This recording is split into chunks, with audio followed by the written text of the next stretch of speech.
Apokalipsis. At akong si Juan. Ako ang nakarinig at nakakita ng mga bagay na ito.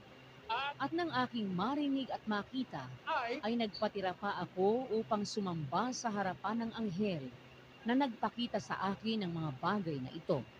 At sinasabi niya sa akin, ingatan mong huwag gawin yan. Ako'y kapwa mo alipin at ng iyong mga kapatid na mga propeta at ng mga tumutupad ng mga salita ng aklat na ito.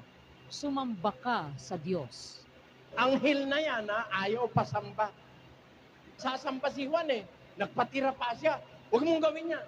Ako rin ay alipin kagaya mo. Sa Diyos ka sumamba. Sabi nung anghel. Masama po yan. Hindi ka maliligtas pag sumamba ka sa anghel. Dos ng Kolosas. Sino man ay huwag manakawan ng gantimpala sa inyo